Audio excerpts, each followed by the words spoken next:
Jadi bisnis itu menciptakan nilai tambah pada setiap tahapan bisnis gitu ya. Tadi dialami oleh Dr. Tirta. Ternyata itu bisa dilakukan gitu. Nah, nilai tambah itu membutuhkan kolaborasi. Kolaborasi itu apa? Kolaborasi itu kerjasama atau kesaling pengertian antar partner. Ya, tadi kita saksikan Dokter Tirta itu memberikan nilai tambah untuk apa yang dia beli, bahan untuk mencuci sepatu, dia sharing dengan teman-temannya. Ya. Nah, kalau ada kemauan dari teman-temannya, ternyata itu ada gitu ya. Itu ada kolaborasi. Jadi ada kesaling pengertian, ada kerjasama dengan partner bisnis, dengan partner apa ya, ya mitra kerja kita gitu ya. Nah, itu akan terbangun nilai tambah. Ya.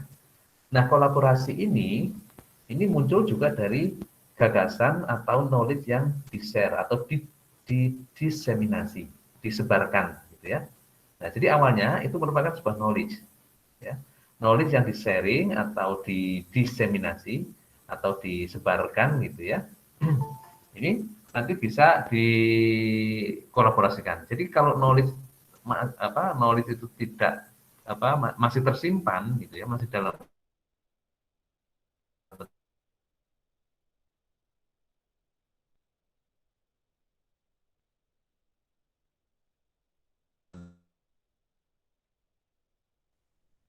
bentuk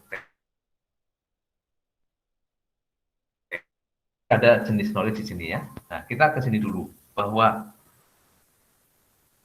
apa yang bisa memberikan nilai tambah itu adalah gagasan atau knowledge yang bisa dikolaborasikan. Ya. Ada visi, model, proses. Ya. Ini membentuk sebuah keunikan atau keunggulan. Ya, jadi awalnya tuh Dokter Tirta itu berangkat hanya dari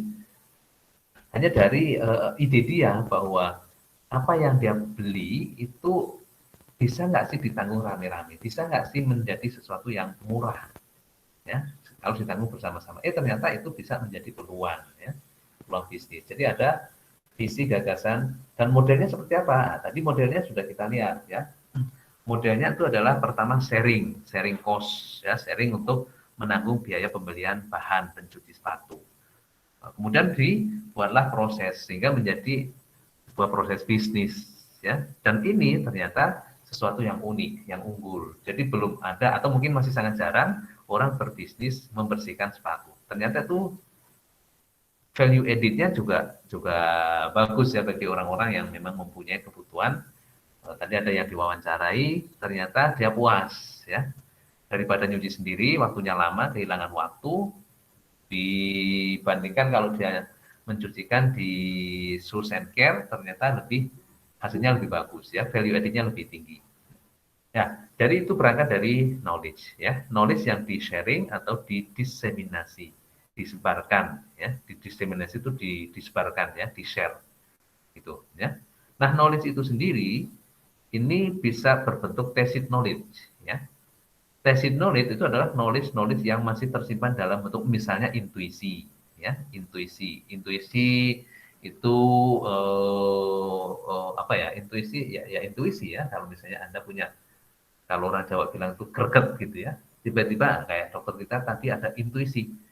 Saya butuh dia punya koleksi sepatu gitu ya. Kemudian beli bahan untuk membersihkan sepatu ternyata harganya mahal. Ternyata ada teman-temannya yang juga punya kegemaran yang sama yaitu mengkoleksi sepatu dan juga butuh untuk mencuci. Nah, itu intuisi muncul bagaimana kalau misalnya bahan untuk mencuci sepatu yang mahal ini di-share ya, ditanggung rame-rame. Ternyata bisa gitu ya, bisa. Dan itu sudah untuk sharing gitu ya. Tacit knowledge itu juga bisa berbentuk skill. Saya yakin Anda semuanya mempunyai tacit, ya, mempunyai skill yang mungkin sekarang itu belum terungkap. Ya, coba nanti Anda rumuskannya masing-masing.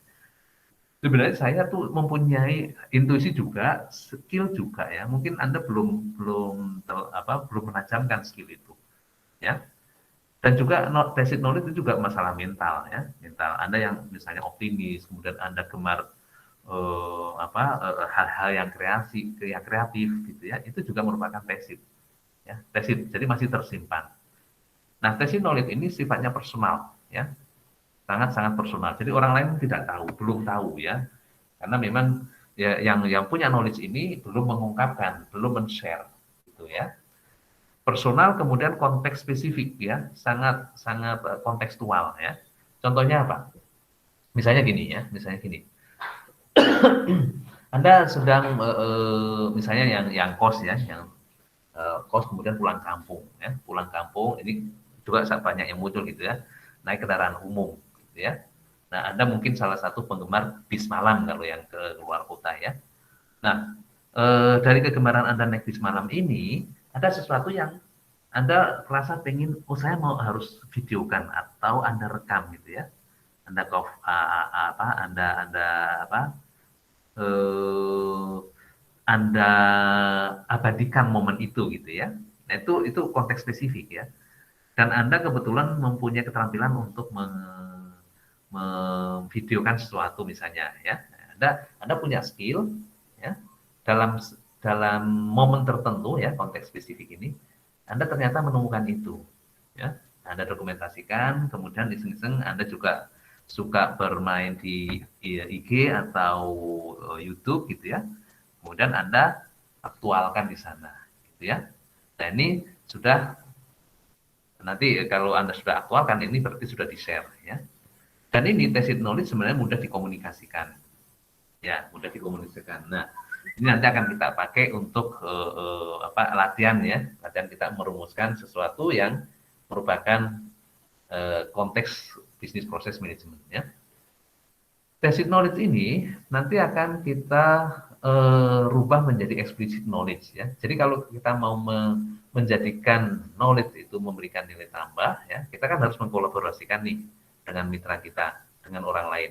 Kita kan harus share ya. Gagasan, model, proses itu bisa kita kolaborasikan kalau sudah kita sharing kepada orang lain, pada mitra ya.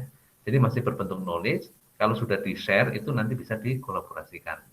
Nah, knowledge ini ya, ini harus dieksplisitkan. Jadi dalam bentuk eksplisit. Jadi dari tacit itu nanti kita formalkan menjadi eksplisit ya. Ini eksplisit ini sudah berupa informasi yang terdokumentasi atau disusun misalnya dalam bentuk bahan yang jelas ya. Bahan yang jelas misalnya apa? Misalnya dalam bentuk dokumen-dokumen video, dokumen voice, dokumen teks ya, dokumen dalam bentuk diagram, nomor dan sebagainya ya. Ini sudah dalam bentuk informasi. Kalau dari Dr. Tirta tadi ya eksplisitnya seperti apa? Explicit knowledge-nya. Dia ngajak teman-temannya ya, ngajak teman-temannya. Ini saya punya bahan, saya beli dari Singapura. Kalau buat saya sendiri mahal ini, ya. Mau nggak kalian pakai bahan ini gitu ya? Mau ya. Mau tapi mereka juga males nyucinya. Kalau gitu tak cucikan. Nah ini ya, ini sudah menjadi informasi. Kalau gitu tak cucikan gitu ya.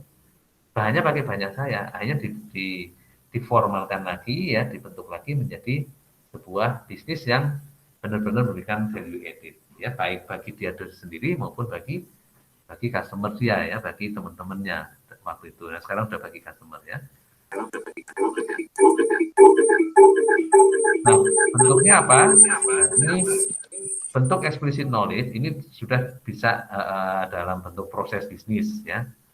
Bisa juga dalam bentuk model bisnis. Jadi yang tadi jawaban-jawaban Anda di kuis kedua itu sudah itu merupakan explicit knowledge. Gitu, sudah jadi explicit knowledge karena sudah ada yang menggambarkan model bisnis, mungkin nanti kita gambarkan dalam bentuk manualnya, ya manual atau petunjuk. Mungkin nanti kita gambarkan dalam bentuk proses bisnisnya gitu ya. Nanti akan kita diskusikan di hari ini. Kita akan membuat proses bisnis untuk bisnis yang sudah Anda responkan di kuis minggu kedua gitu ya. Nah, ini sepintas tentang jenis-jenis knowledge ya. Jadi ada tacit atau implicit, ada explicit knowledge. Tadi di video kedua ada dua jenis ya. Ada implicit, ada explicit. Implicit atau tacit, ada explicit ya. Contoh implicit yang tadi di video kedua misalnya Anda yang perempuan yang suka masak itu intuisi ya, kegemaran memasak itu merupakan tacit knowledge ya. Nah, bagaimana kalau, nah ini saya ingin respon dari yang teman-teman perempuan. Ada yang gemar masak di sini? Ada yang suka masak? Naila suka masak nggak? Naila.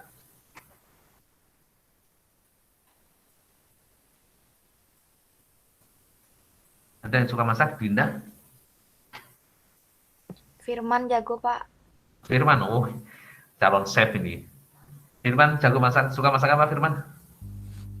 Jago sih enggak Pak, tapi ya kadang-kadang aja Pak. Wah, ini berarti jangan suka merendah ya. Memang nggak jago lah. Oke, oke, nggak apa-apa. Ini berarti Firman ini sudah menunjukkan dia punya berarti sudah punya tesisnya ya. Atau mungkin sudah eksplisit. Firman sukanya sukanya ada resep baru atau mencoba-coba resep Firman? Pernah mencoba-coba resep juga sih Pak. Dokumentasikan nggak? Kalau tertulis gitu Pak resepnya? Sudah Oh, tertulis? Oh belum. sudah tertulis sih Pak. Cuma Nah, pernah pribadi. pernah dites nggak ke orang, Paling masih ke keluarga sendiri sih Pak. keluarga sendiri? Terus responnya gimana? Ya berbagai macam sih Pak. Ada yang ngasih masukan juga, ada yang Ya, ya. Maksudnya gini, karena kayak yang Pak Nadiem kemarin bilang gitu ya, kasih bintang ya. Bintang itu maksudnya untuk menggambarkan respon dari yang Anda ajak untuk tadi ya kolaborasi gitu ya. Kan itu sebenarnya Anda sudah mengeksplisitkan knowledge-nya gitu ya, sudah sharing. Ini masakan saya gitu ya. Nah, coba satu jenis, kemudian ke keluarga dekat, kemudian nanti ke teman-teman. Kalau itu bagus responnya, nah ini mungkin Anda mulai pikirkan bagaimana ini dijadikan sebuah model gitu. Paham maksud saya, Firman? ya Pak. Ya, nanti didokumentasikan ya. Pertama Anda minta responnya dulu. Responnya ada kalau misalnya kurang apa, tampungan itu tampung semua ya. Kasih mungkin bintang masalah masalah rasa, kemudian masalah tekstur, kemudian masalah tampilan. Itu coba bikin semacam survei ya. Semacam survei nanti mungkin pakai bintang-bintang gitu ya. Nah, semuanya ya ini mengeksplisitkan gitu ya. Ada beberapa yang mungkin Anda perlu minta, Firman perlu minta respon dari keluarga, dari teman gitu ya. Itu kalau nanti responnya bagus, masalah tekstur, sekaligus ya, ada tekstur, kemudian rasa, kemudian tampilan misalnya kayak gitu, yang tiga itu gitu ya. Nah itu nanti didokumentasikan, ya, dokumentasi, kemudian mungkin nanti kan belajar ada survei ya, survei pasar, ke yang lebih besar lagi, kemudian kalau misalnya sudah merasa yakin, optimis, sudah itu tinggal formalkan ya. Nilai tambahnya tinggal diformalkan menjadi sebuah sebuah bisnis gitu ya. Saya pikir itu sesuatu yang bagus. Itu Firman ya, saran saya seperti itu. Ya Pak. Gitu ya. Ya Pak. Jadi bisa ya. Ada ini, ada ide Firman? Eh, Jadi gimana Pak? Oke. Ya, jadi bisa ya, bisa ikuti alurnya ya. Nanti kalau misalnya Anda mau memformalkan seperti itu nanti ya. Baik. Ya, jadi nanti diformalkan, ya, dieksplisitkan ya, didokumentasikan. Dokumentasi dalam bentuk mungkin membuat model bisnisnya ya. Misalnya itu kayak Firman yang suka ini sebagai apa? Mungkin itu masih merupakan intuisi atau skill memasak ya. Kemudian diformalkan menjadi sebuah bisnis gitu ya. Jadi model bisnis. Siapa tahu ini nanti bisa menjadi kita temukan menjadi satu bisnis kuliner gitu ya. Nah, nanti kita bantu untuk memformalkan itu. Oke. Sampai sini ada pertanyaan, insight yang tadi tentang knowledge, tacit dan eksplisit.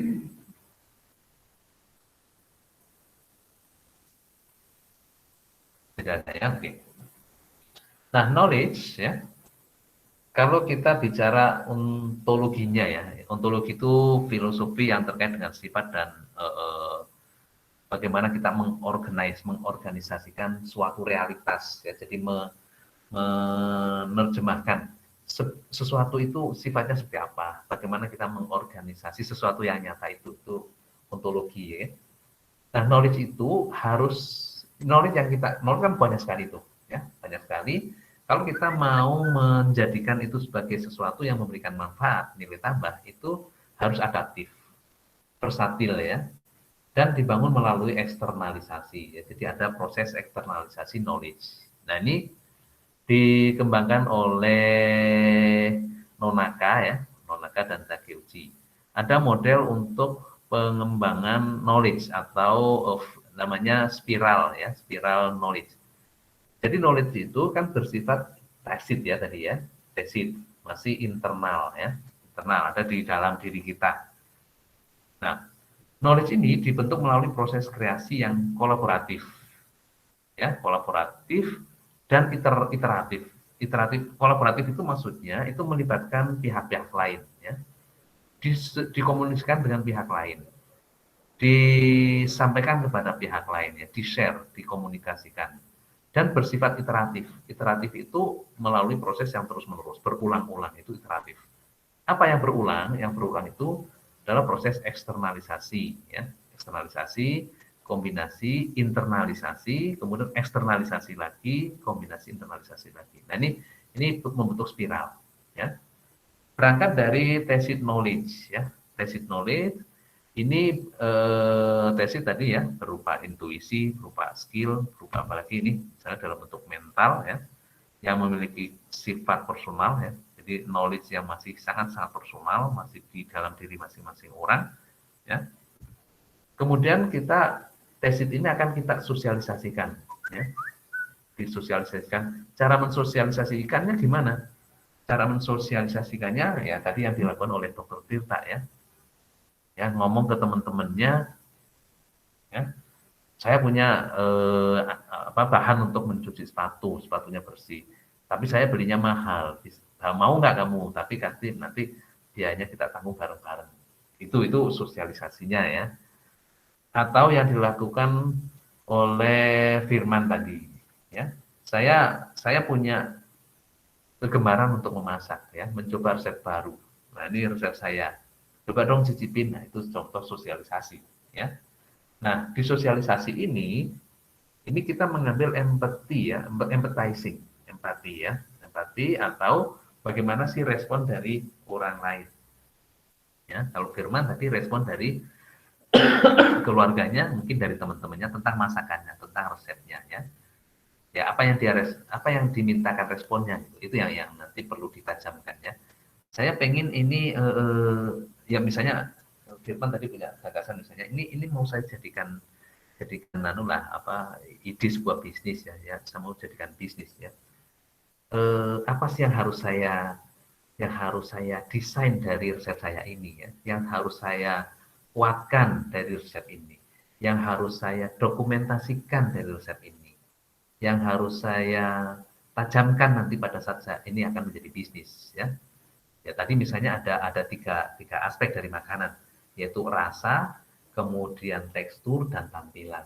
Itu ya, mungkin itu bisa yang jadi angel atau jadi elemen-elemen yang nanti akan diformalkan ya. Itu disosialisasikan ya. Untuk apa? Ini kita melihat empathize, kita sedang mengempathizing ya. Kita sedang melihat atau menggali respon dari teman kita ya. Ini proses kolaborasi. Kita sedang melakukan kolaborasi ya tentang visi, gagasan, model atau proses ya dari tesit kita, ya, dari intuisi, skill, mental kita, ya. Kan kita share dan kita ingin membangun kolaborasi, ya. Sharingnya ini sharing jadi masih mencicipi. Kalau Dokter Tita tadi sudah langsung membangun kolaborasi, ya. Kemudian tesit ini, ya tesit ini kita akan sosialisasi tadi melihat respon orang, ya empati dari orang. Kemudian kita externalize, ya eksternalisasikan, ya eksternalisasikan atau kita sedang mengartikulasi itu memformalkan, ya memformalkan dalam bentuk proses yang lebih terstruktur atau dalam bentuk misalnya kayak Dokter Tirta tadi itu eksternalisasinya itu di sini di kolaborasi kemudian di eksternalisasi itu dalam bentuk komitmen ya komitmen dari teman-temannya untuk berbagi biaya, ya. Dan ya, bukan hanya sekedar berbagi biaya, tapi dia punya gagasan gitu. Oke, biayanya ditanggung, kemudian sepatumu tak bersihin gitu. Nah, dari sepatu yang dibersihin itu plus biaya yang ditanggung itu dia mungut semacam jasa. Itu eksternalisasinya ya, eksternalisasinya.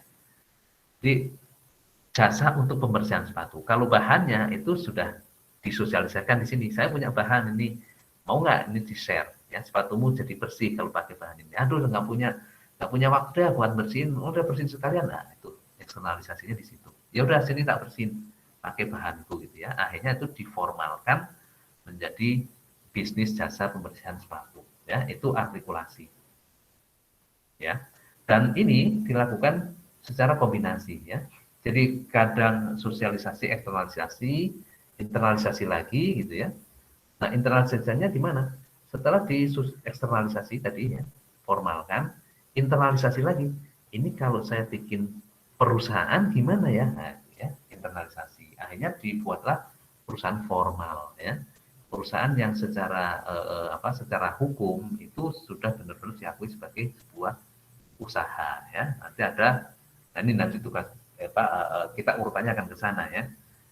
Sebagai usaha yang formal, kemudian kita harus membentuk sebuah fungsi-fungsi yang terstruktur. Ada nanti yang bagian customer service, ada yang bagian marketing, ada yang bagian operasional, ada yang bagian keuangan, ada yang bagian ngelola SDM gitu. Gitu ya. Nah, ini disebut sebagai sesi model. Sesi itu kepanjangannya adalah socialization, externalization, combination, dan internalization dari knowledge. Ya. Nah, ini merupakan sebuah ontologinya. Ya. Ontologi ini suatu artefak tentang what and how secara sangat mendalam. Ya. What and how secara mendalam. Tadi what-nya adalah resep masakan atau what-nya adalah sebuah masakan atau sebuah resep gitu ya. How-nya itu adalah bagaimana mensosialisasikan, mengeksternalisasikan, dan nanti menginternalisasikan lagi ya. Jadi kalau yang punya firman tadi, what-nya itu adalah masakannya, ya, masakan yang berasal dari intuisi dan keterampilan mengelola resep memasak, dan how itu adalah bagaimana mensosialisasikan, bagaimana mengambil empati orang, ya, bagaimana meminta respon orang tentang masakan tersebut. Ya. Kemudian proses ini lagi eksternalisasi. Kalau sudah sudah mantap untuk memformalkan dalam sebuah bisnis, itu internalisasi lagi, tinggal merancang bisnisnya. Ya. Nanti tinggal merancang ini prosesnya. Kalau sudah jadi, kita buat model bisnisnya, ya. Kemudian kita turunkan lagi proses bisnisnya, ya. Turunkan lagi menjadi manualnya. Itu formalisasi dari knowledge, ya. Dan ontologi BPM, ya, business process management, ini mencakup seluruh aspek bisnis, ya. Aspek bisnis itu apa? Bisnis itu apa sih? Nah, saya ingin refresh dari Anda sekalian. Anda sudah di semester awal, semester 2, tahun kedua itu sudah mengenal tentang bisnis, tentang elemen-elemen atau fungsi-fungsi dalam bisnis gitu ya. Bisnis itu cakupannya dari apa sih? Dari apa sampai apa itu? Anda punya ide? Awalnya dari mana sih? Awalnya kalau Anda mau berbisnis. Bisnis itu kan sesuatu yang apa ya? Yang abstrak ya, yang kalau Anda belum jalani ya belum masih meraba-raba gitu ya. Tapi rabaannya itu mendekati atau enggak? Itu dimulai dari mana sih bisnis itu?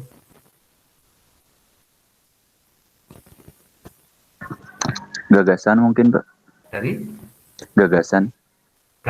Oke, gagasan ya. Oke, gagasannya. Nah, gagasan itu masih pasif ya, masih pasif. Gagasan, saya mau berbisnis. Nah, kemudian gagasan ini muncul dari mana, Ahmad Muhaimin? Pengalaman, masalah sekitar. Pengalaman boleh, sekitar boleh. Atau kalau Anda mau tajamkan, saya mau berbisnis ini, itu dasarnya apa? Kalau tadi mungkin Firman, saya mau berbisnis ini karena saya mempunyai talent gitu ya, mempunyai skill untuk memasak. Kalau yang misalnya Anda merasa saya tuh belum punya skill yang bisa saya komersialkan, saya belum punya ide apa saya nanti bisniskan gitu. Kira-kira apa yang Anda akan tajamkan? Paham pertanyaan saya ya? Berangkatnya dari apa? Belajar dari Dokter Tirta tadi, berangkatnya dari apa kira-kira? Solusi, Pak. Solusi, oke, solusi tentang apa? Solusi dari sebuah masalah. Ya, contohnya masalah apa? Kalau dokter Tirta tadi kan masalahnya alat-alat buat membersihkan sepatu itu harganya mahal, Pak, untuk Ya, tiap ya, oke, individu. oke. Nah, kalau Anda misalnya, Anda mau nih terjun, apa yang Anda akan lakukan pertama kali?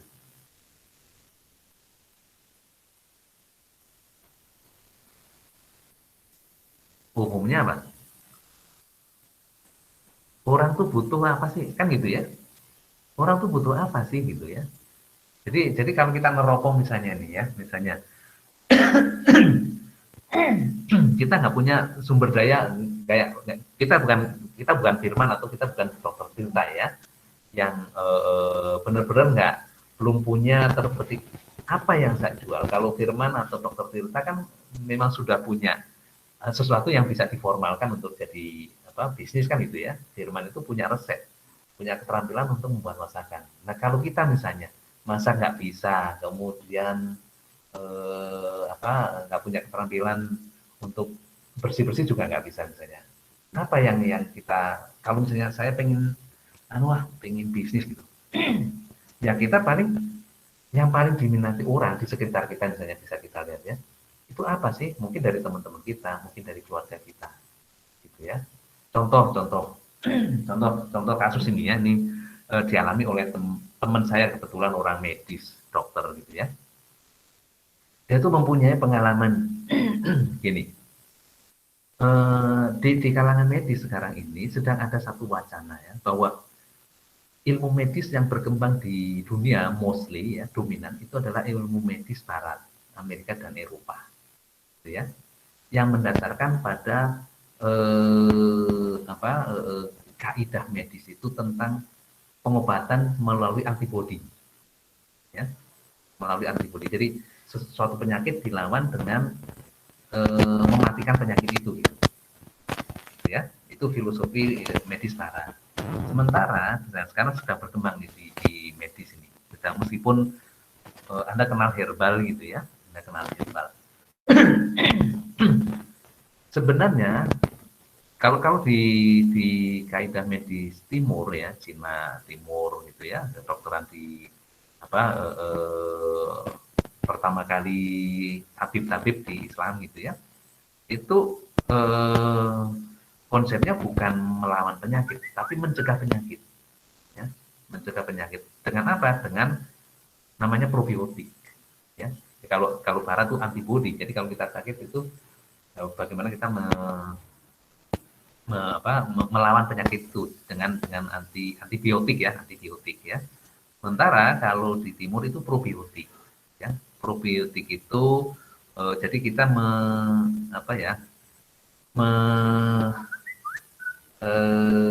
mencegah ya, mencegah.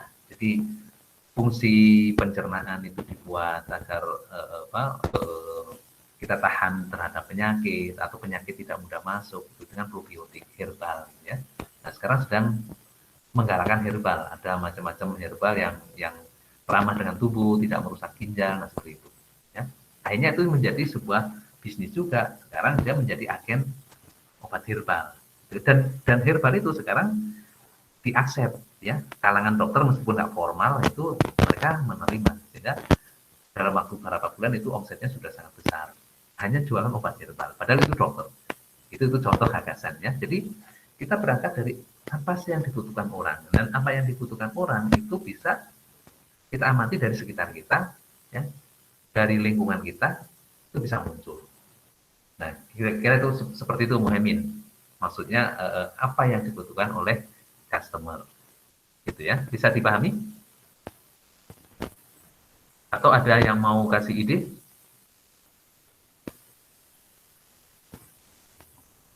Sudah bisa dipahami, Pak. Oke, ya. Jadi apa yang diinginkan oleh customer gitu ya. Nah, ujungnya kita ingin menciptakan ini. Ujungnya kita ingin memaksimalkan value added. Gitu, ya. Memaksimalkan value added. Baik. Nah, jadi untuk memformalkan atau men-share ide ya, atau knowledge untuk ini kolaborasikan sehingga membentuk value added, itu ada proses yang terkenal dari Nonaka dan Takeuchi, namanya sesi model ya. Sesi model yaitu sosialisasi, eksternalisasi, kombinasi dan internalisasi. Dan itu terus-menerus ya, sosialisasi maksudnya terus-menerus gimana ya, kayak tadi misalnya ya Dokter Tirta tadi ya, awalnya dari tesis dia ya, punya masalah atau problem buat dia yaitu harganya mahal, kemudian ternyata ada temennya juga butuh tentang itu ya, kemudian sosialisasi, sharing biaya dulu. Sharing biaya ternyata minta cucikan sekalian, eksternalisasi dibuatlah bisnis jasa pembersihan sepatu. Nah, kalau sudah berbentuk bisnis harus kemudian internalisasi lagi, gimana bisa bisnis ini agar tumbuh, memberikan maksimal value added, ya. Maka akhirnya membentuk cabang. Nah, itu merupakan proses sesi yang semacam spiral gitu ya, melingkar-lingkar terus. Itu mungkin nanti Firman juga bisa lakukan seperti itu ya. Berangkat dari inspirasi yang dari Dr. Tirta tadi, kemudian kemarin juga dilengkapi inspirasi dari Pak Nadim. Ini mungkin bisa menjadi bisa lakukan sesi model ini sehingga ini akan membentuk sebuah bisnis kuliner Firman, Chef Firman. Ya. Oke. Sampai sini ada pertanyaan?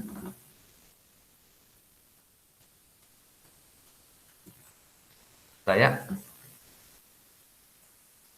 kalau tidak ada, nah ini kita coba klasifikasikan. Jadi ontologi BPM itu ya, ontologi itu adalah kita mengorganize sesuatu ya, sesuatu realitas atau sesuatu fenomena yang ada di sekitar kita ya. Dalam bentuk dua bentuk ya. Ini karena banyak sekali, kita coba ulas saja di sini ya. Jadi bentuknya apa? Bentuknya ini.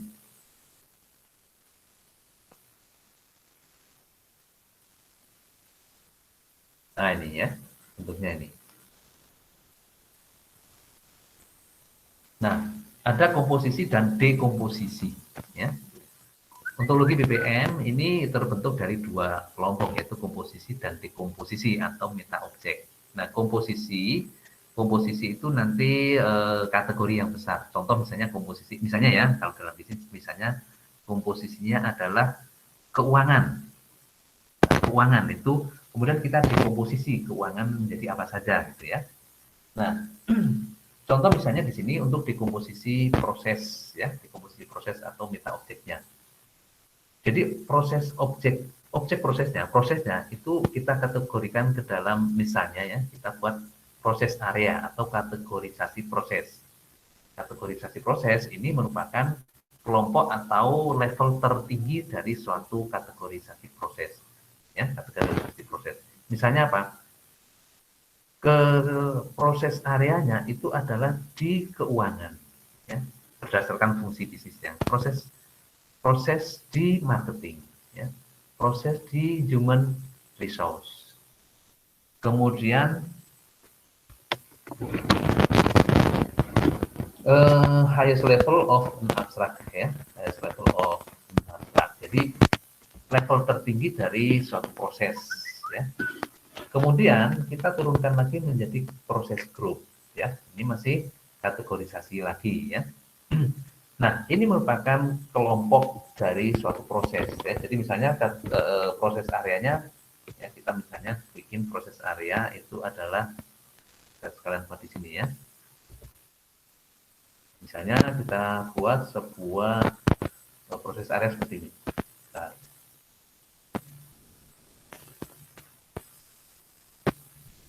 proses area, kemudian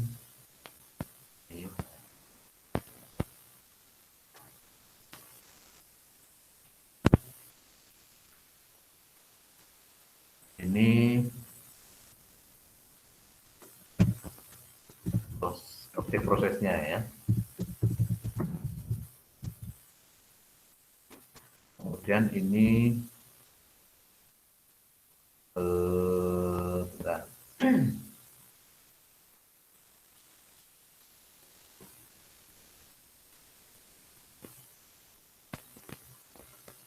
Ini proses objek, proses area, kemudian dekomposisi. Ya. Oke. Misalnya kita buat seperti ini.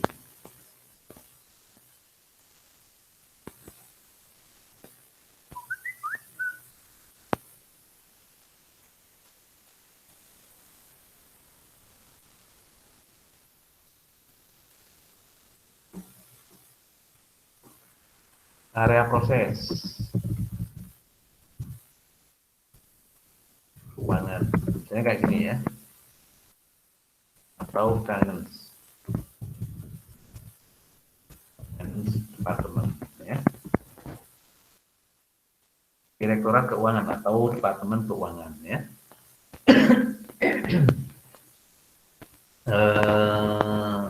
Sorry, objek proses, area proses,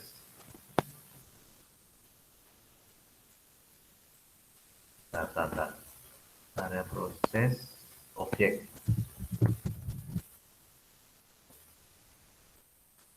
Ini di sini apa ya? Ini kolomnya objek.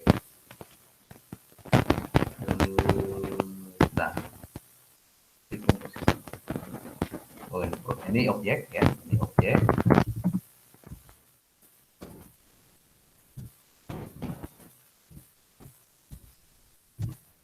Ini komposisinya. Nah, misalnya areanya adalah area proses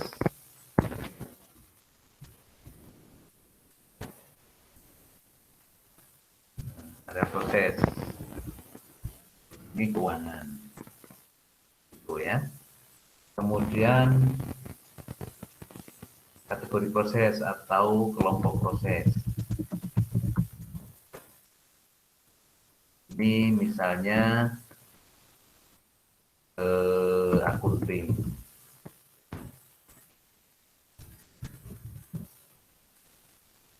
ya. Kemudian di sini proses bisnis ya. Proses bisnis ini adalah seperangkat seperangkat aktivitas yang terstruktur ya, aktivitas atau pekerjaan yang terstruktur dengan perilaku logis atau karakter logis memproduksi spesifik service atau produk ya. Jadi itu adalah proses bisnis. Di sini misalnya ya, perangkat aktivitas yang terstruktur, misalnya apa? Proses bisnis di keuangan, di akunting itu untuk misalnya pembuatan jurnal ya, pembuatan jurnal ya,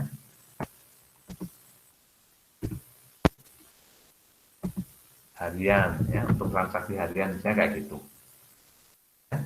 Kemudian proses stepnya, nah ini nanti ada proses step, langkah-langkah pembuatan jurnal bagaimana gitu. Nah, itu ini merupakan klasifikasi ontologi bisnis proses ya, langkah proses.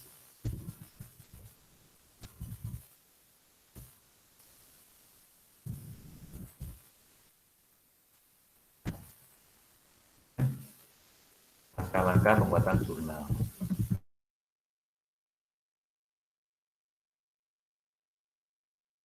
Ya. Aktivitasnya apa? Aktivitas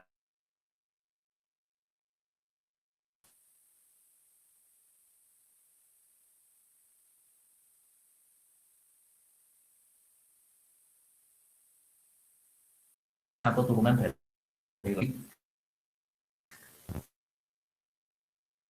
mengkhususkan bagaimana melengkapi sebuah perubahan form.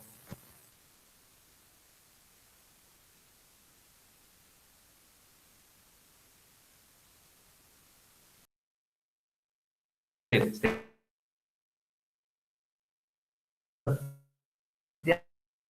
transaksi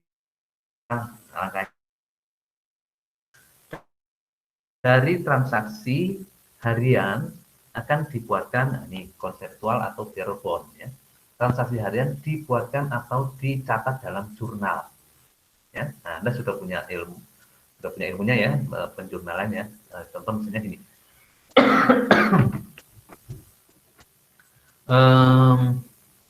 Ini untuk keuangan misalnya ya, untuk keuangan. Ingat-ingat ya, di manajemen keuangan sudah pernah kuliah atau akuntansi sudah ya, akuntansi dasar ya, ada nggak? Adinda ada nggak mata kuliah akuntansi dasar?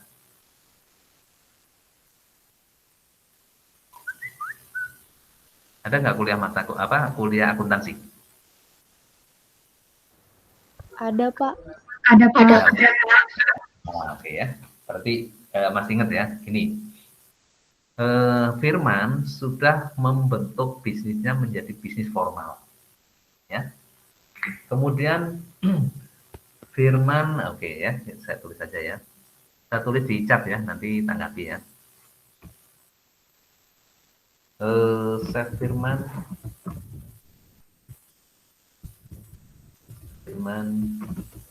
Cafe Shop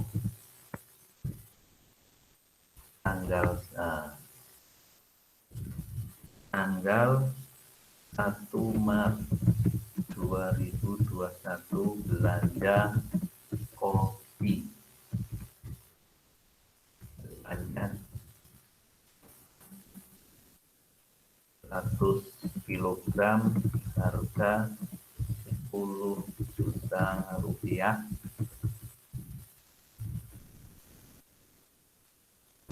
Kredit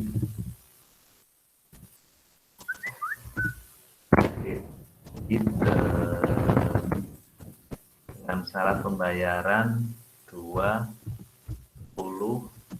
N 30 dari supplier.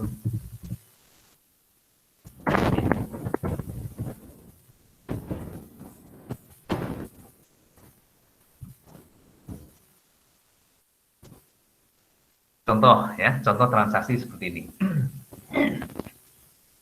Cafe Firman ya, tanggal 1 Maret belanja kopi sebanyak 100 kg, harga 10 juta rupiah. Dengan pembayaran syaratnya 210 N30 dari supplier Muhaimin. Ya. Ya, nah ini sekarang kita bicara proses bisnisnya. Kita akan membuat jurnal harian. Langkah prosesnya adalah ini langkah-langkah pembuatan jurnal ya. Kita tahu kaidah jurnal ya. Kalau untuk transaksi seperti ini, ya, transaksi seperti ini, maka kita akan catat dalam ini ya, proses activity-nya apa? Proses activity-nya adalah melihat transaksi, apakah transaksi itu transaksi kredit atau transaksi tunai. Ya, pertama kita lihat transaksinya adalah transaksi pembelian, betul? Ini transaksi pembelian. Transaksi ini transaksi kredit atau tunai? Ini jelas-jelas sudah ada kredit ya, kredit 210 N30 dari supplier Muhaimin. Oke, nah berikutnya adalah activity-nya, kemudian event-nya state change that recognize triggering termination of process. Event-nya ini belum ada ya. Enggak, event-nya itu event-nya ya aktivitas ya. Pembelian bahan ya, pembelian bahan ya. Oke. Nah, di sini maka kita bisa melakukan proses ya. Atau proses bisnisnya adalah kalau kita membeli secara kredit ya, membeli secara kredit. Jadi ya, kalau kita membeli secara kredit. Nah, kita bicara sudah lebih teknis lagi. eh, kalau kita membeli secara kredit, ada berapa ini sih? Ada berapa apa ya? Kalau di apa ERP atau Enterprise Resource Planning itu ada berapa data yang terrel apa namanya ya? Ada berapa data yang terrelasi? Paham nggak maksud saya? Pertanyaan saya. Transaksi ini, ya transaksi yang di chart ini, ada berapa data yang terrelasi? Paham nggak pertanyaan saya?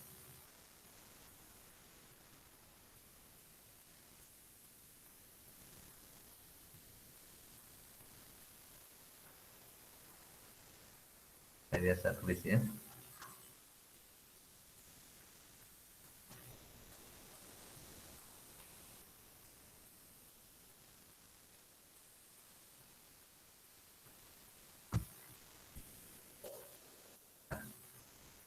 Nah, di sini ada berapa apa ya namanya ya? Ya data, data. Oke. Anda sudah belajar pengantar bisnis, sudah belajar keuangan, marketing kan ya. Oke, sekarang kita bicara ini sebagai apa ya?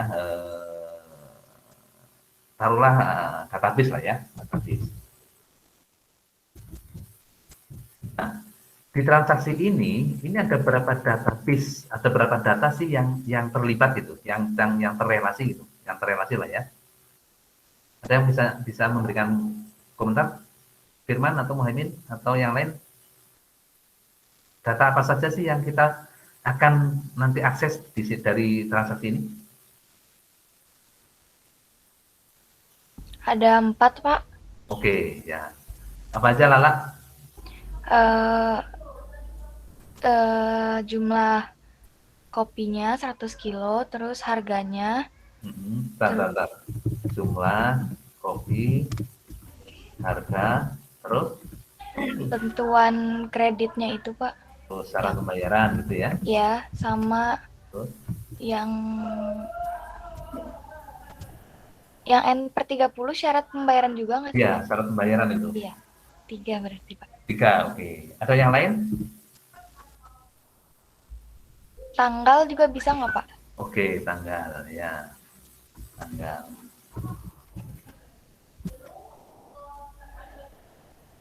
Oke, thank you Lala. Ada yang lain?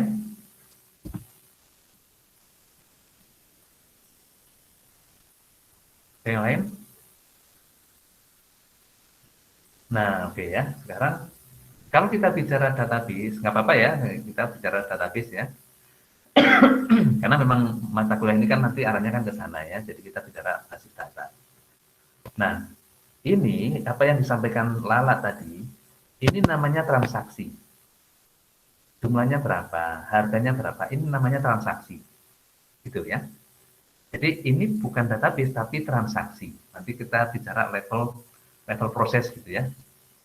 Di pertemuan pertama kalau nggak salah ada deh, ya. Kalau nggak salah ada. Jadi ada proses yang bersifat transaksi gitu ya. Nah ini namanya transaksi gitu Lala. Ya, transaksi. Nah, kalau kita bicara datanya, ini transaksinya ya, saya rubah ya. Transaksinya itu adalah jumlah kopinya berapa. Nah, kalau datanya apa saja? Yang punya ide? Kalau datanya apa? Yang terlibat atau yang nanti akan direlasikan.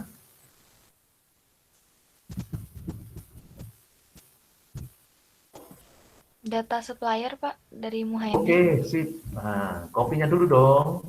Material, ya. Kopi, gitu kan. Kopinya jenis apa kan gitu nanti kan. Nah, kan Firman kalau bikin kafe, kopinya kan macam-macam ya. Ada kopi, mungkin kopi puntang, kopi Arab, kopi mana kan gitu ya. Ada dijejer-jejer gitu. Itu kan kita butuh data itu kan. Butuh kopi itu nanti kita stoknya berapa, tinggal berapa, nanti kita isi berapa, terjual berapa kan itu database-nya, database material kopi. Terus tadi apa Lala? Supplier, terus apa lagi dari supplier ya dua ini kan. Nah, gitu ya. Jadi nanti yang terrelasi itu ada dua, yaitu material atau kopinya itu material, dan transaksinya adalah jumlah yang dibeli berapa, harganya berapa, cara pembayarannya bagaimana, tanggal pembeliannya kapan. Ini namanya transaksi, ini namanya database. Paham kayak gitu? Nah, ini nanti kita relasikan. Bagaimana relasinya? Nah, dalam konteks ini kita membuat jurnalnya, gitu ya. Membuat jurnalnya kan mudah kan ya. Jurnal yang di debit apa, yang di kredit apa. Tuh. Tapi nanti kalau jurnalnya itu adalah proses di akuntingnya, jadi pencatatannya ya. Tapi kalau kita merelasikan itu kita nanti berbicaranya di sini, gitu ya. Berbicaranya adalah ini nanti akan ada perubahan status material kopi. Nah, kalau ini perubahan statusnya, ini materialnya akan bertambah atau berkurang kalau dari transaksi ini. Ya, materialnya akan bertambah kan, karena kopinya belanja kopi berarti nambah kopi, gitu. Ya. Kemudian kita akan mempunyai utang kepada supplier. Gitu. Ya. Nah, paham kan di sini? Bisa Paham, membuat? Bisa paham, membuat? Paham ya? Ya, Pak. Bisa? Nanti kalau membuat kayak gini bisa? Paham ya? Oke. Ya itu jadi ada data. Nah ini ada bisnis prosesnya seperti itu, eventnya gitu ya. Kemudian proses rule-nya adalah statement yang mendefine atau mengkonsen some aspect of work. Kemudian, nah ini proses owner-nya. Kita bicara di sini proses owner ya. Kalau kita bicara untuk transaksi ini, ya, ada database, ada proses owner. Ya, nah di sini siapa yang bertanggung jawab terhadap proses ini? Yang bertanggung jawab terhadap proses ini siapa? Atau ada berapa pihak? Proses owner.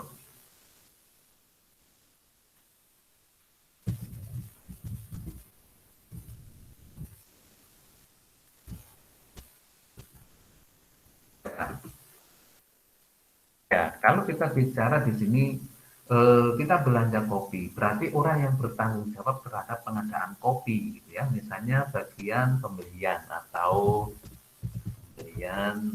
logistik, ya. Karena nanti akan memutuskan membeli kopi kepada siapa, gitu ya.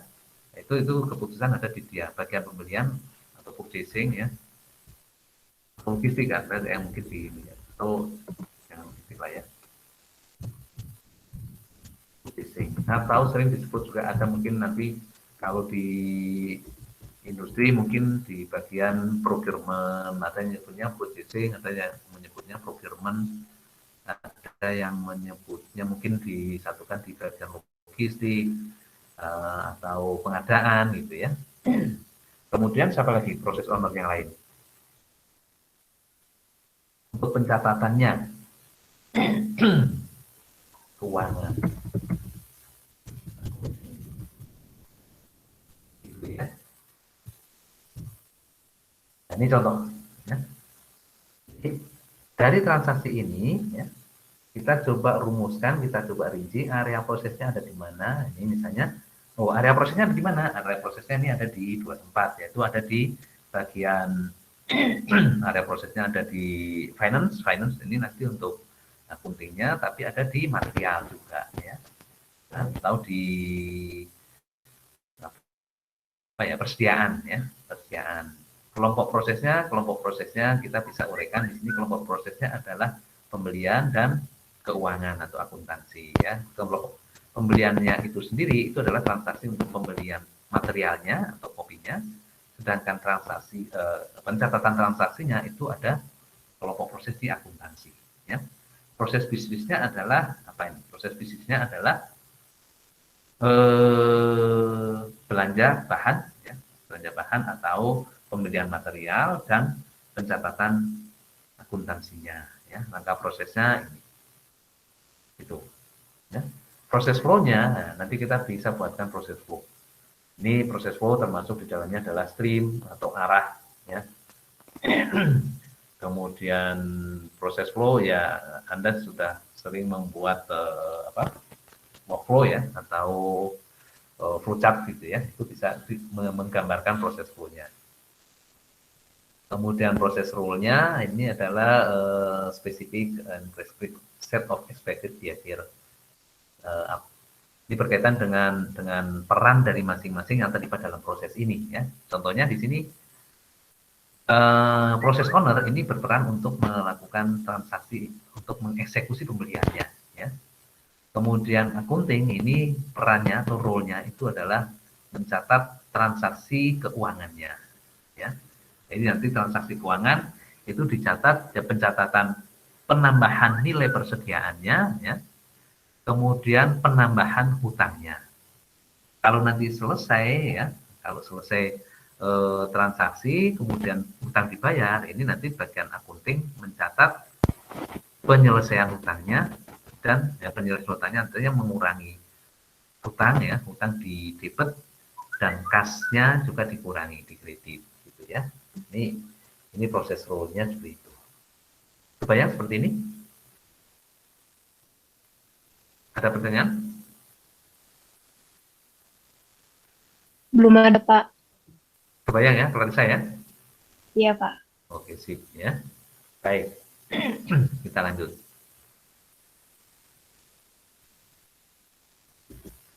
Nah, ini gimana ya cara menjelaskannya. Jadi, klasifikasi ontologi BPM ini juga bisa dijelaskan atau mengacu pada 16 kelompok proses dasar ya, 16 basic proses dan kelompoknya ini ya. Jadi di sana tuh ada ini nggak bisa diberikan ya. Ini yang warna-warna biru ini adalah business layer komponen lapisan bisnisnya ya. Ada proses dekomposisi itu ya. Kemudian ada kompetensi bisnisnya apa, kemudian tujuan dari bisnis itu sendiri, kemudian aliran prosesnya seperti apa, kemudian aturan prosesnya ya, jadi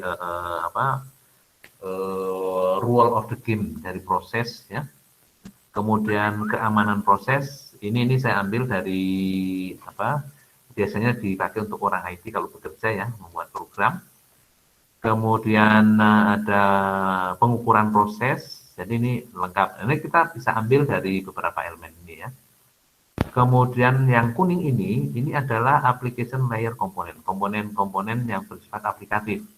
Ini ada data kayak tadi ya, komponen aplikatif kita itu ada ini, misalnya ada data, ini ada data material, ada data supplier ya. Kemudian kalau kita bicara ini proses measurement-nya ini, misalnya kalau kita bicara ya proses layer komponen, kita bicara dari sini dulu, bisnis kompetensi bisnisnya dari sini. Ini adalah kita belanja kopi. Ukurannya apa? Belanja ini ukuran. Ini ada purpose and goal-nya. Kalau kita transaksi ini, purpose dan goal-nya apa? Ada yang bisa kasih komentar? Ini kita melakukan ini, purpose-nya apa sih? Goal-nya apa sih? Coba ada yang bisa kasih komentar? Goal-nya apa? Tujuannya apa?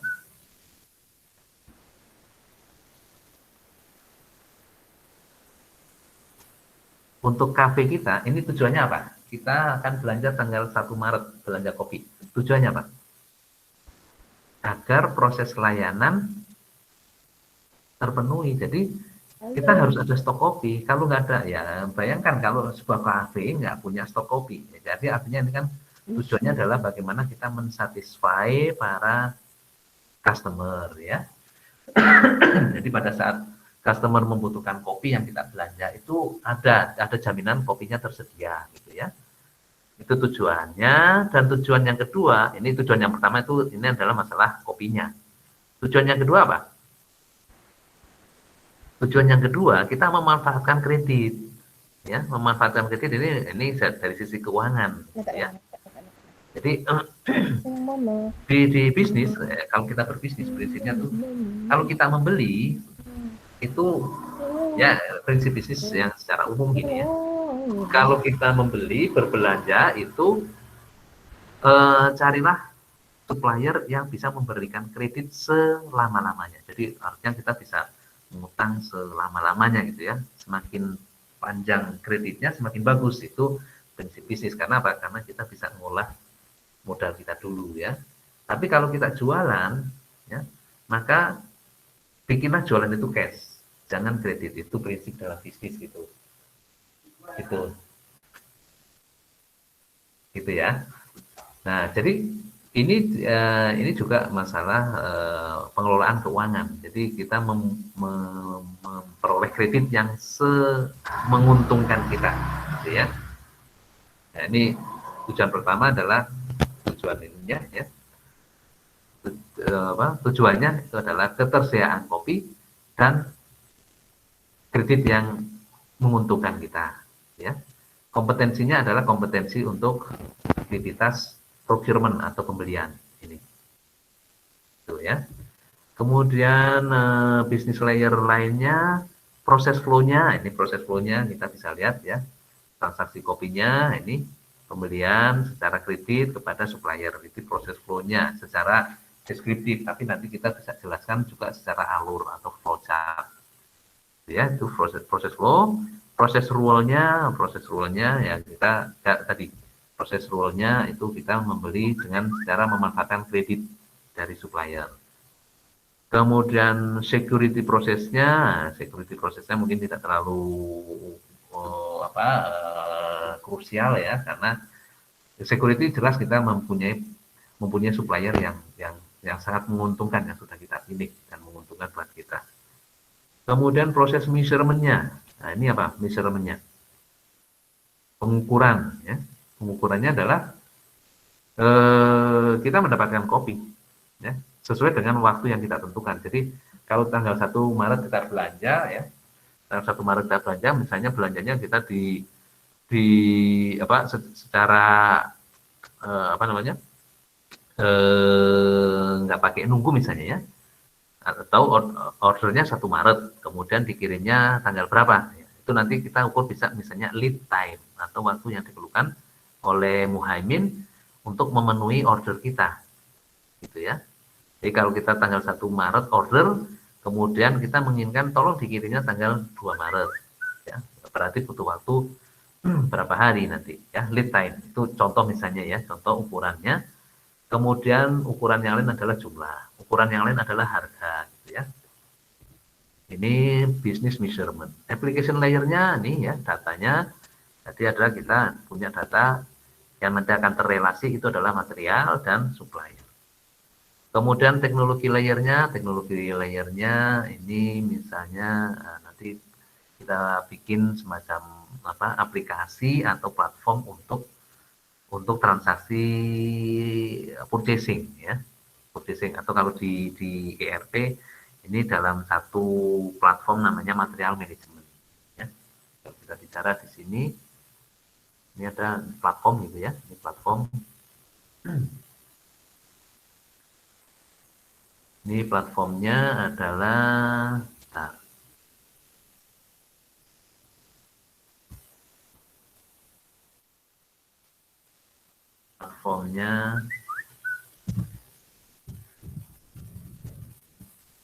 atau sistem yang dibangun itu nanti material management. Jadi dalam material management itu nanti ada, jadi gini tadi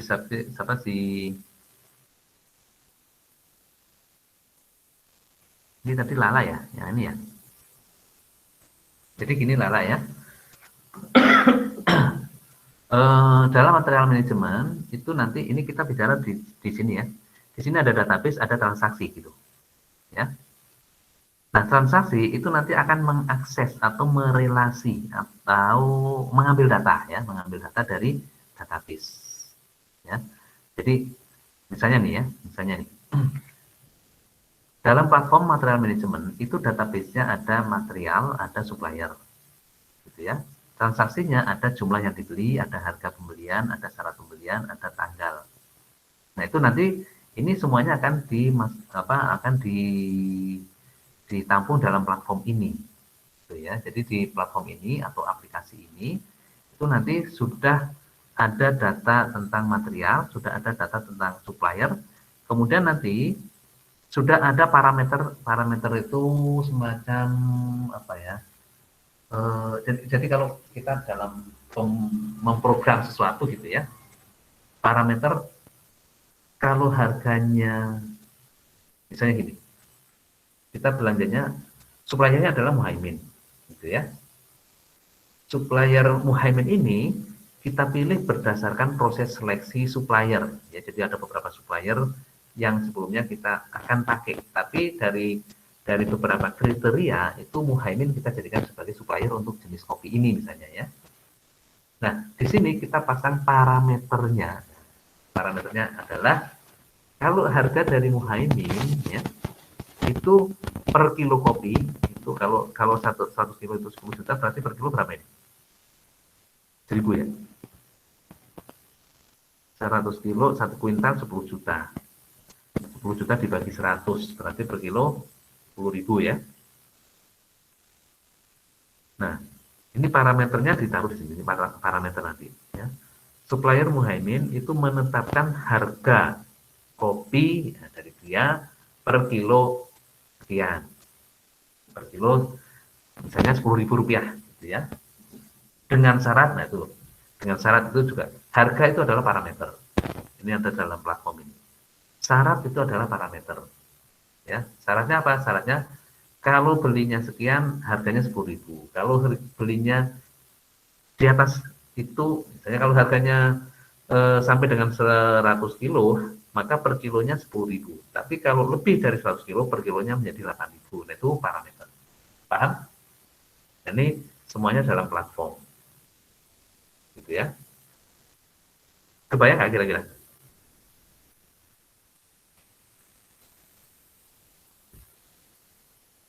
Ini ada platform ya, infrastrukturnya nanti penggunaan teknologinya ya, misalnya apakah ini mau secara apa, misalnya untuk jaringannya ya, misalnya menggunakan cloud atau menggunakan jaringan biasa, kita punya server dan sebagainya ya. Ini teknologinya, decomposition komponennya, nah ini komponen decomposisinya itu tadi kita bisa dari sini di komposisinya ya. Komposisinya itu ada di misalnya ini komposisinya tuh ada di purchasing dan keuangan ya. Mengacu atau tercermin dalam proses owner. Dekomposisinya nanti ada. Pembeliannya ini nanti ya, kalau kita dekomposisi lagi, pembeliannya secara tunai atau secara kredit. Nah, itu nanti akan mempunyai proses tersendiri ya. Prosesnya akan berbeda ya.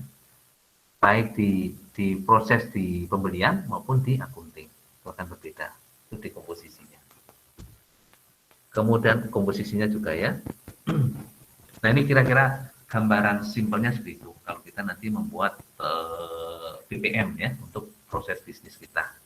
Ya, kita bisa mendasarkan pada fungsi, bisa mendasar ya umumnya sih pada fungsi ya. Nanti ada fungsi keuangan, fungsi marketing, fungsi proses atau operasi gitu.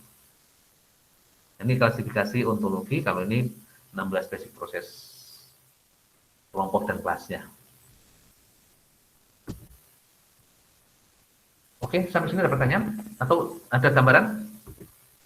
Tergambar nggak?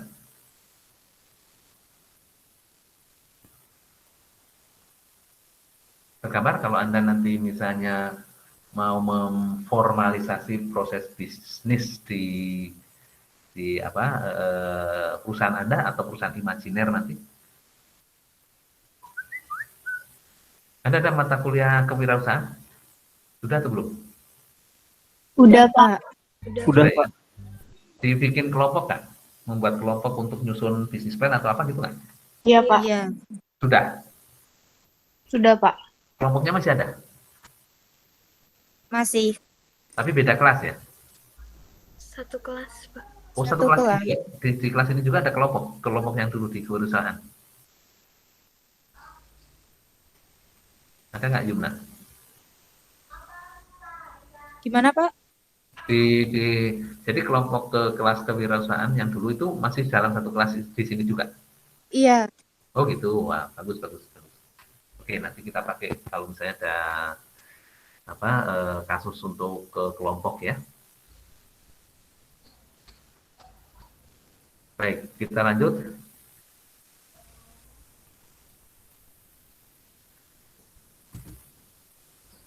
Nah, struktur proses knowledge-nya ya, kalau kita hubungkan dengan bagaimana merelasikan antar proses itu seperti ini. Jadi pertama itu ada identity proses ya, yaitu membedakan antara objek dengan meta objek ya. Nah, di sini antara objek ya, objeknya itu apa? Objeknya misalnya gini ya. Objeknya itu area prosesnya ya, meta objeknya itu dekomposisinya ya.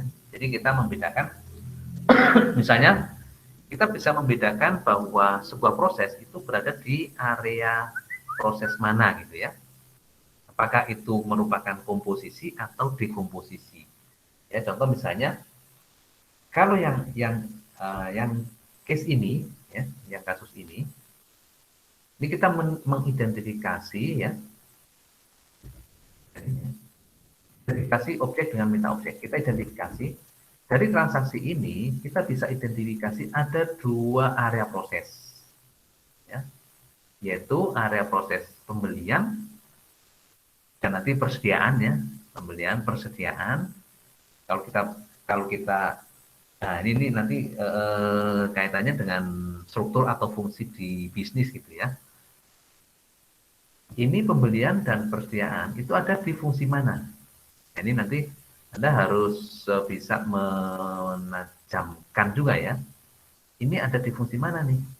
Purchasing itu ada di fungsi mana?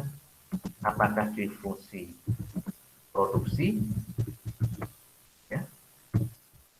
Atau dia merupakan fungsi tersendiri, yaitu logistik, misalnya gitu. Nah, di kasus Anda gimana? Di kasus yang kemarin Anda bikin kelompok gitu ya, apakah Anda membagi-bagi struktur organisasinya atau fungsi-fungsinya seperti ini atau bagaimana gitu ya. Nanti itu sangat menyesuaikan, paham maksud saya ya. Jadi kita mengidentifikasi kalau misalnya ada transaksi gini ya, transaksinya adalah pembelian material, pembelian belanja kopi ya, belanja kopi sebanyak 100 kilo, harganya 10 juta dengan syarat pembayaran 210 N30 dari supplier. Nah, ini kalau kita identifikasi ya, area prosesnya ada di mana? Area prosesnya ini ada dua yang jelas, keuangan ya, dan satu lagi mungkin ini apakah ini ada fungsi logistik atau fungsi di bagian produksi atau bagian logistik atau pembelian ya. Tapi yang pasti ini dengan ini beda. Ya, harus beda. Kalau ini bertanggung jawab sebagai owner, ini bertanggung jawab pada catatan keuangannya, ya. Jadi nanti kan kalau di akhir periode atau setiap beberapa periode kan kita bikin neraca ya, atau bikin kinerja keuangan, ya. Nah, akunting itu yang nanti akan merumuskan misalnya ya, nilai akhir persediaan berapa. Itu ada di bagian akunting. Sementara secara fisik ini tanggung jawabnya ada di sini. Ya, jadi dari transaksi ini kita mengidentifikasi ada dua area proses, yaitu di bagian yang khusus mengelola persediaan materialnya ya, dan bagian keuangan atau akunting. Gitu. Ya. Bisa diikuti sampai sini ya. Itu area proses. Kemudian state itu kondisi saat ini ya, state atau kondisinya ya.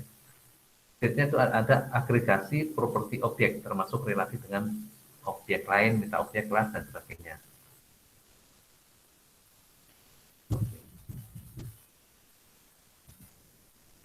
Nah, state-nya coba kita berarti state-nya seperti apa? Agregasi properti objek ya. Jadi relasi termasuk relasi dengan objek lain. Jadi state-nya kalau kita transaksinya seperti ini, state-nya seperti apa? Gambaran relasinya itu adalah seperti ini ya.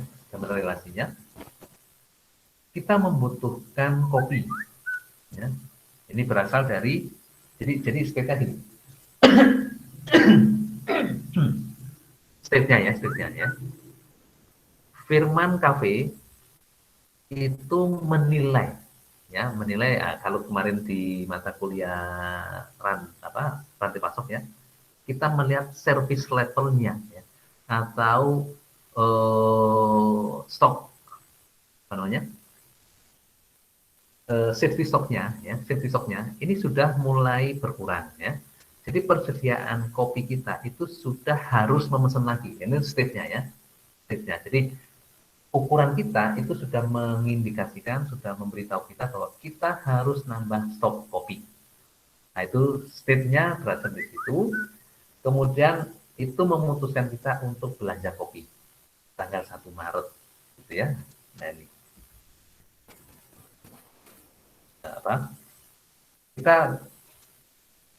kita ukuran di status persediaannya di gudang kita atau di tempat penyimpanan CKT kita itu sudah menunjukkan bahwa kita sudah harus belanja kopi lagi.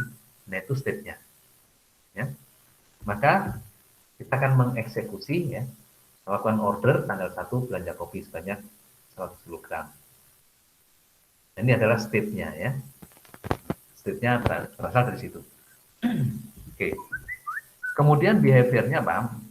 Behavior-nya adalah membedakan perubahan-perubahan legal dan ilegalnya. Jadi setelah kita memutuskan untuk belanja ya, jadi kita kapan harus melakukan belanja, berapa jumlahnya, nah, kita eksekusi di sini. Ya. Kita eksekusi. Nah ini prosesnya seperti ini ya. Jadi kita mengidentifikasi dulu ini siapa yang bertanggung jawab untuk melakukan proses atau mengeksekusi proses ya. Nah setiap penanggung jawab atau owner proses itu nanti akan melakukan proses ya, eksekusi transaksi tertentu. Kalau dalam hal ini adalah belanja kopi ya. Behavior-nya nanti ya,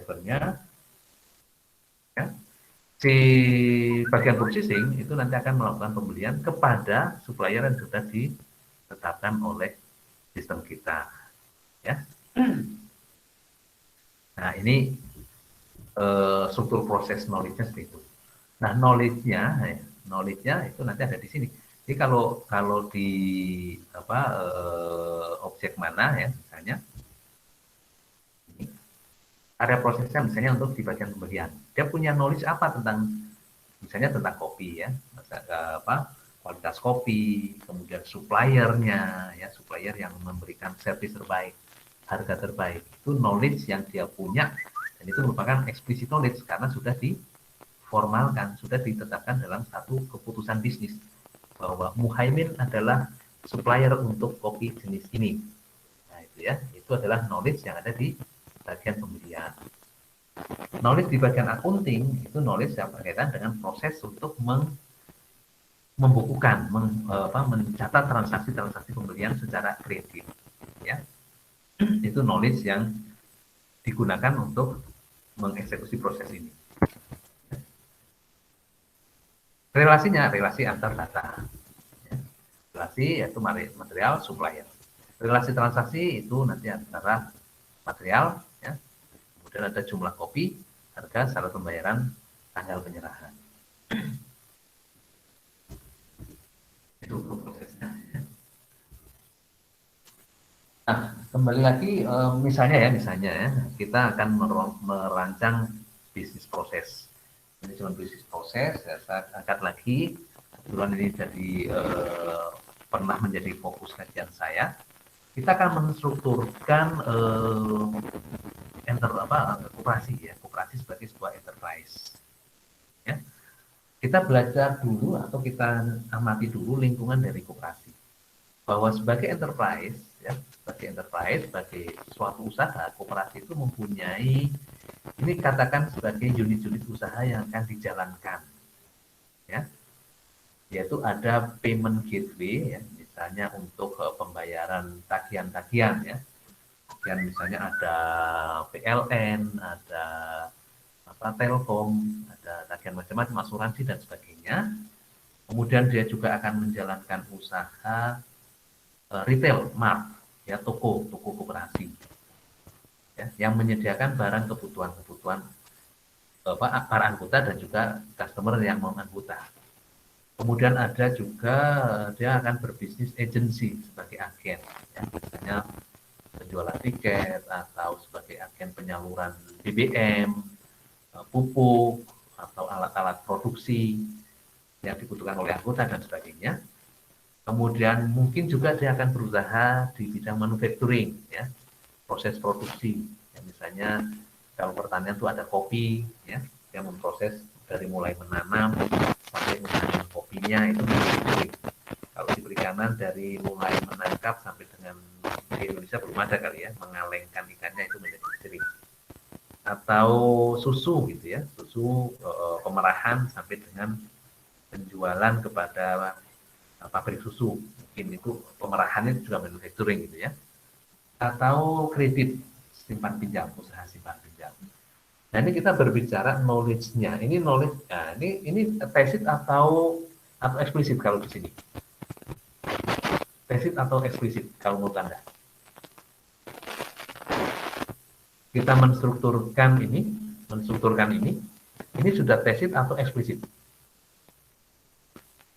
Ada yang punya pendapat?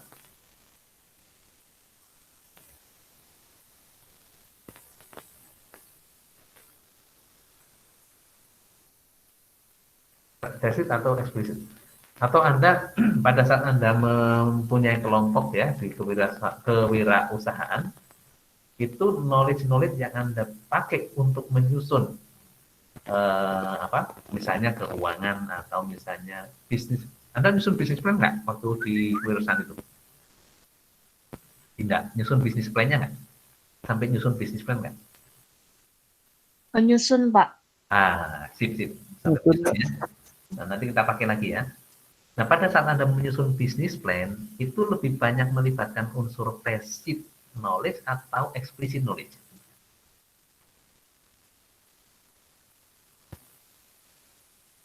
Tacit knowledge itu intuisi masing-masing kelompok anggota, kemudian punya ide seperti ini, kemudian dituangkan. Nah, itu dituangkan, itu didokumentasikan, itu sudah menjadi eksplisit, gitu ya. Karena sudah terdokumentasi dalam bentuk bisnis plan. Nah, demikian juga ini.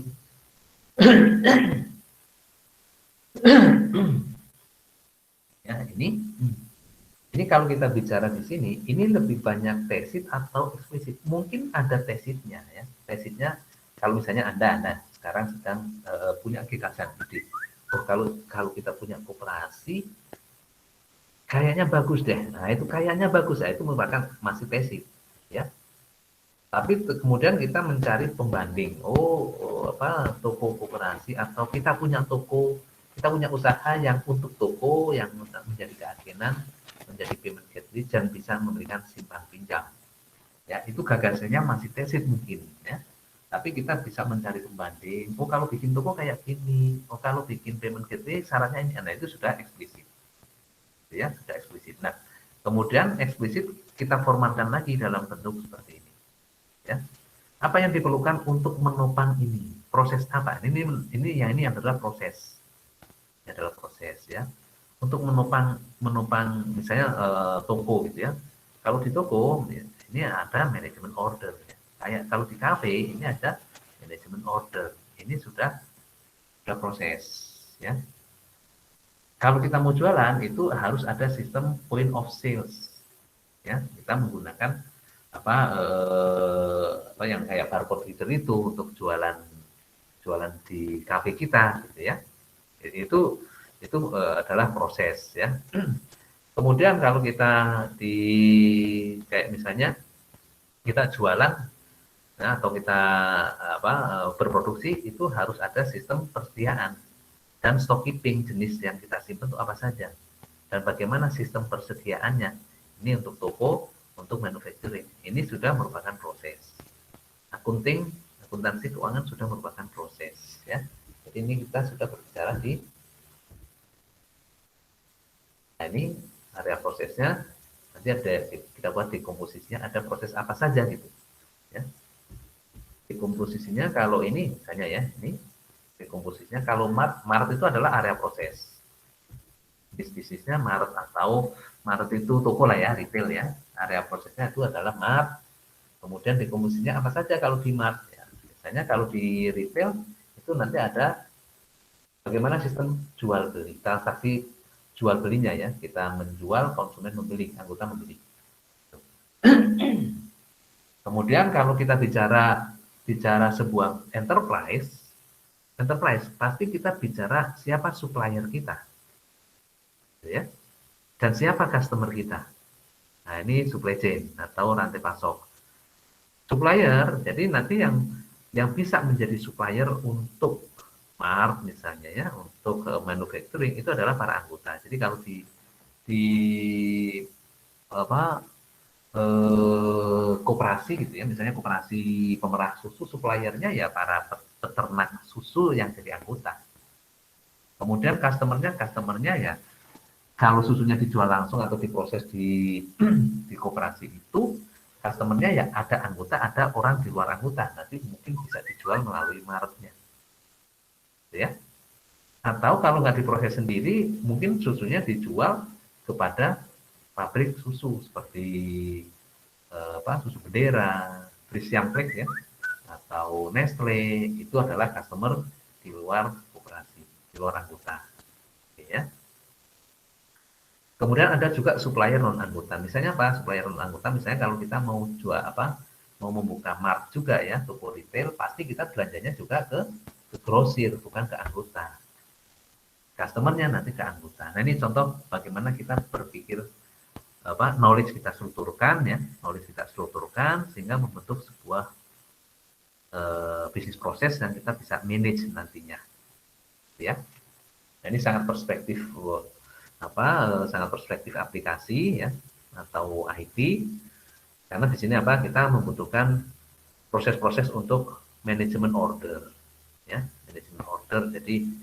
Jadi order baik untuk kepada supplier maupun order dari pelanggan. Maksudnya gimana? Maksudnya kalau kepada supplier, misalnya gini ya, ini misalnya ya, toko kita itu salah satu yang dijual itu adalah kopi, ya. Nah, bagaimana kita memanage order kopi kepada para supplier? Jadi kita nanti dengan Muhaimin ini kita sudah punya platform untuk jadi kalau kita misalnya gini ya, untuk melancarkan bisnis ini, menambah value added, antara kita dengan Muhaimin itu sudah punya saling kepercayaan. Saling kepercayaan maksudnya kalau dalam rantai pasok itu ada trust, ya, trust. Agar prosesnya lancar, kita tidak secara manual setiap kali habis order, maka kita punya sistem yang bisa dibaca oleh Muhaimin sebagai supplier. Ya, jadi nanti status persediaan kopi kita itu nanti akan terbaca oleh Muhaimin, sehingga pada saat tertentu, pada saatnya ya sesuai dengan kesepakatan atau kontrak, Muhaimin sudah bisa membaca, oh ini kafenya Firman stok kopinya tinggal 5 kilo, maka dia siap-siap akan kirim tanpa Firman mengorder ya, secara formal mengorder, karena memang sudah menjadi sebuah kolaborasi ya, kolaborasi. Itu kalau gitu sistemnya sudah canggih seperti itu ya, order manajemennya seperti itu. Termasuk kita nanti dengan customer kita juga akan seperti itu ya, order management. Kemudian supplier relationship management, termasuk di dalamnya ada platform atau aplikasi untuk bagaimana kita memanage order dengan supplier ya, seperti tadi ya, tanpa kita rilis order, tanpa kita mengirim order, Firman sudah tahu Muhaimin sudah tahu bahwa Firman butuh segera dikirim kopi sebanyak berapa kilogram, ya. Juga inventory management, ya, termasuk membaca status persediaan kopi. Ini bisa dipakai untuk ini ya, inventory management. Jadi kalau kita bicara di sini, ya, inventory management ini merupakan area proses dari yang bisa irisan juga ya. Inventory management dengan SRM itu dalam satu platform ya, atau SRM supplier relationship management itu memanfaatkan platform inventory management ya. Nah, ini kalau stakeholder itu yang lain-lain Kemudian nanti di dalamnya di sini karena ini membutuhkan manajemen data yang beragam, ya, misalnya manajemen data untuk mengelola membership, ya, keanggotaan. Jadi kalau kita sebagai koperasi, nanti keanggotaan kita, status keanggotaan, kemudian akses sebagai anggota, kemudian fasilitas anggota itu bisa dikelola oleh sistem yang disebut sebagai member management. Ya. Kemudian untuk loan system ini kalau misalnya untuk simpan pinjam ini juga kita harus bangun aplikasi untuk peminjaman kredit. Ya, kita juga harus bangun aplikasi untuk retail. Kita juga harus bangun dashboard.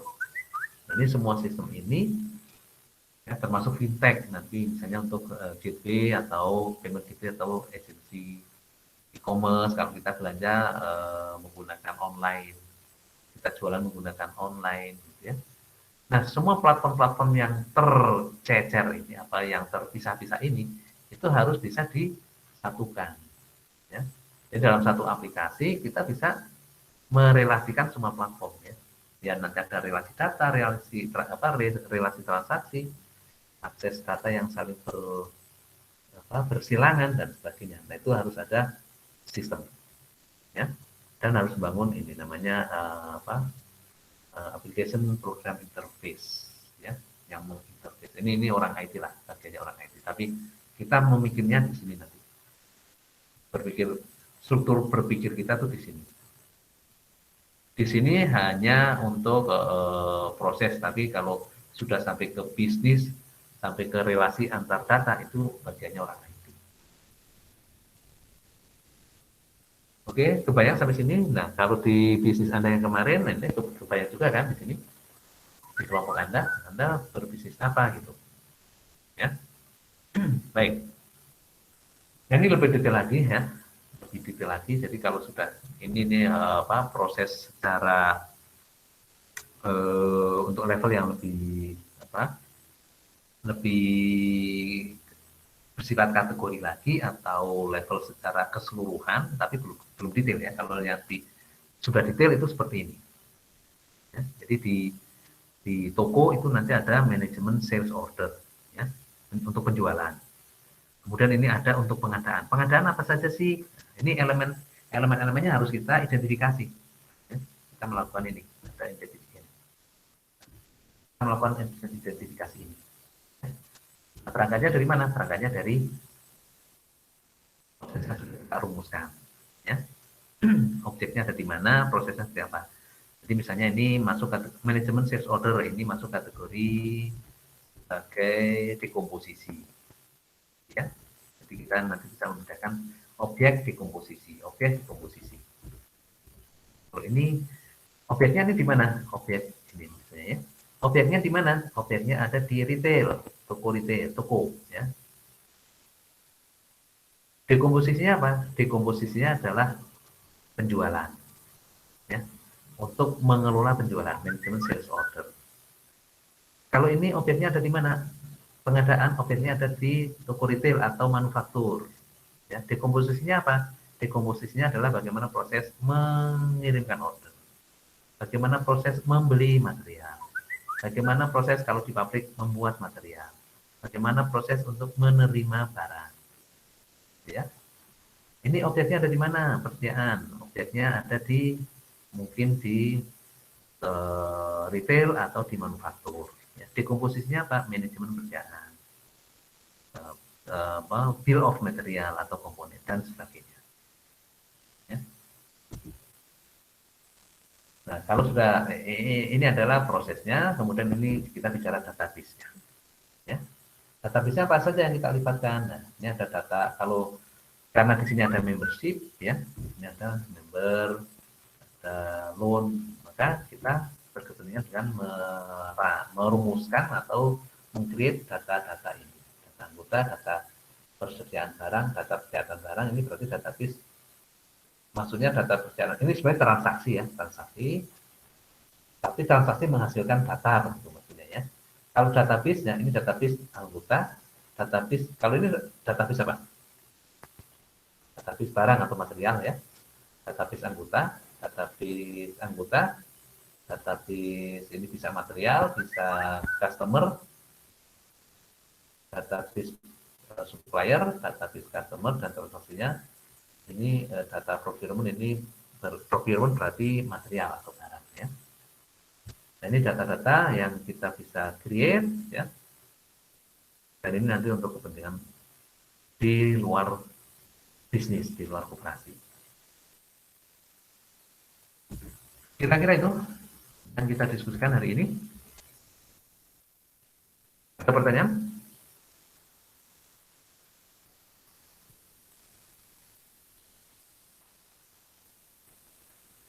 Bisa kebayang sampai sini? Insya Allah, Pak. Oke, ya. Nah, selanjutnya nanti akan muat di apa ya, kayak kuis, tapi saya nanti minta daftar ini ya, daftar kelompok ke waktu tugas kewirausahaan. Nanti untuk menentukan, nanti akan kita pakai untuk membuat tugas kelompok, gitu ya. Nanti saya umumkan di LMS.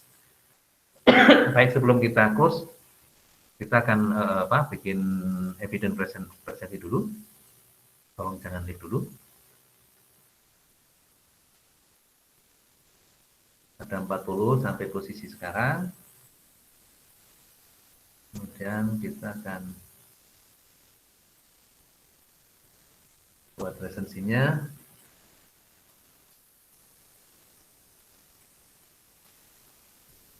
Oke, saya print screen dari saya sampai Ahmad Muhaimin.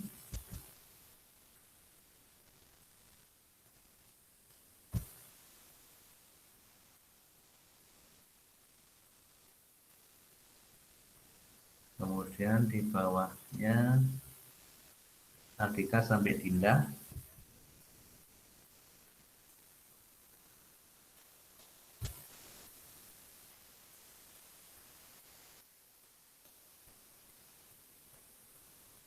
Di bawah Dinda ada Firman sampai Reza, Muhammad Reza.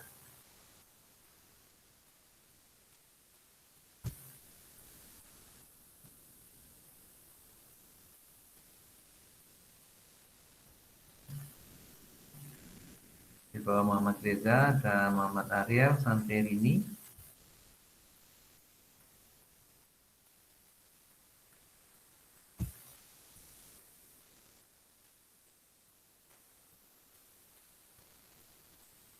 Di bawah Rini ada Anissa sampai Tommy.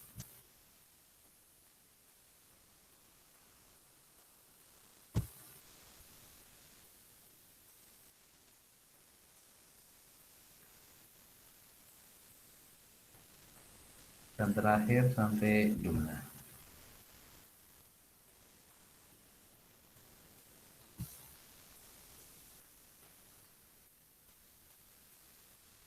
Oke, kita sampai di penghujung kuliah kita. Terima kasih untuk